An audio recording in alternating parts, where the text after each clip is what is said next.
Шарм эль Шейхтағы 3-ші күніміз. Таңертең ертемен сағат 7-де тұрып, таңғасымызды ішіп, әдемі таңғас, әрине күнделікті. Шығып біз кезекті автобусқа мініп жолға шықтық. Автобуспен біз қайда бардық? Әрине Шарм эль Шейхтағы, яғни Египетке барғандағы басты мақсат бұл дайвингке келдік. Дайвингке шығу үшін осылай жағалаудан түрлі яхталар адамдарды отырғызып теңізге шығарады екен. Сол яхталардың біріне біз де отырдық. Бұл 2 күн бұрын сөйлескен болатынбыз. Жолда суды бұрқыратып, толқындатып кетіп бара жатып, түрлі әдемілікті тамашалап кетіп бара жатырмыз. Жолда дельфиндер де кездесті.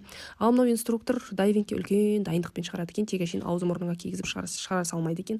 Инструктаж жүргізеді. Әр айтқан инструктажын кейін қарай қайталатып, яғни судың астында паника болған жағдайда кейін қарай өзін қайталатындай, яғни кейін қарай аузыңа немесе құлағыңа мұрныңа су кірген жағдайда соны өзің қайтара алатындай жағдайда болу керек екенсің. Мен оны инструктажды естігеннен кейін мүлдем түспеймін деп жоғарыға шығып кеттім. 3-ші этажына тамашалап жоғарыдан, бірақ жоғарыдан қарап тұрып, адамдардың қандай қуанышты сезімде, кейін қарай қайтып, одан суға түсіп, снорклинг, яғни судың бетінде жүріп, балықтарды тамашалап жатқанын көріп, қорқынышым қайда кеткен білмеймін, сейілді де, айда түсем мен деп 1-ші этажға түстім.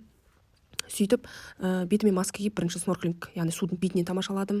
Онда дым қорқыныш болмады. Судың астын көрген сайын мен одан да тереңге барып, одан да тереңірек ана әдемілікті көргім келіп, сөйтіп келісіп, өзінің арнайы костюмын киіп, бірақ костюмді киіп, мына жиегіне отырып түсейін деп жатқан кезде әрине жүректе бір қорқыныш болды, бірақ бір Аллаға сыйынып келіп тұрып, неге көрмеске, мен шыдай алуым керек, мені шыдата көре алам деп 1-ші Алла, 2-ші мына инструкторға сеніп түсіп кеттім.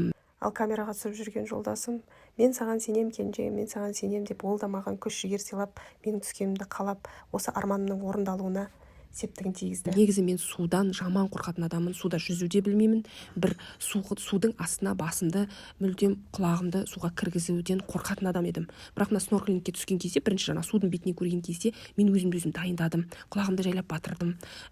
Ал маскамен түскесін жерде қанша теңіз ащы болса да, көзіңе су кірмегендіктен судың астын тап-таза көреді екенсің. Сөйтіп мына инструктордың айтқанындай, өзге әлемді көргің келсе, кеттік деді ғой. Сонымен не керек, өзге әлемді көруге бел будым.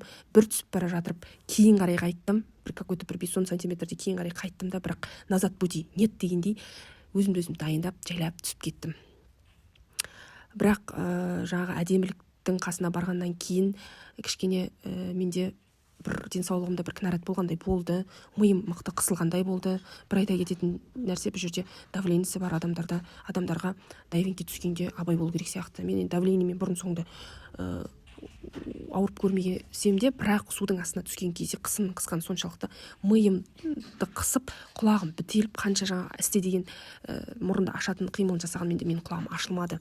Сөйтіп барынша айналамды көріп, видеоға түсіп, фотоға түсірді, балықтарды тамашаладым, бірақ көпке ұзамай, білмеймін, енді сырттан қарап тұрған күйеуім 10 минут кәдімгі уақытыңды болдың дегендей деді, бірақ дегенде мен өзіме аз болып қалғандай болды. Жоғарыға көтерілеміз дедік. Содан баспалдағына келген кезде мен кішкене есімді сәл жиыңқырамай, денемді жинай алмай тұрдым. Сәлден кейін денемді бәрі де өз қалпына келіп, құлағыма сәл су кірген сияқты, бірақ оны да инструктор бас өз құлақтың суын өздері шығаратын әдістері бар екен. Сөйтіп есімді жинап алдым. Бірақ ешқандай қиындық болған жоқ. Дегенмен де бір ауырлық сезімі болды. Содан дайвингті бітіргеннен кейін барлығымыз дайвингке түсіп, яхта қайтадан отырдық. Барлық яхталар Белый остров дейді, құмақ бір островқа алып келді. Өте әдемі жер екен, бірақ мен оған түспедім, кішкене тоныңқырап қалдық. Теңіз қанша дегенмен қысай болғандықтан теңіздің бетінде сәл жел болды, кішкене тоныңқырап қалдық. Ал Белый островты көреміз дегендер әрине түсіп, жүзіп барып, ана Белый островқа барып суретке түскендер болды. Ал мен оның арасында яхтың 3-ші этажына мініп фотосессия жасадым, күйеуімен түсіріп, ауылдан бастап түсіріп бастаған видеомды түсіріп жалғастырдым. Сөйтіп, яхта қайтадан қозғалып, талай толқындарды артқа тастап, Шарм эль Шейхқа қайтуға кірістік. Әрине, күшті көңіл күй, күшті эмоция, күшті сезім, сөзбен айтып жеткізу мүмкін емес. Барған адам міндетті түрде дайвингке түсу керек екен. Соны білдім, бірақ денсаулықта ұмытпаған жөн. Сөйтіп келе жатып, жездемізді тауып алдық. Алып келе жатқан автобустағы жүргізуші келіншегі қазақ екен. Алматинка деп қояды.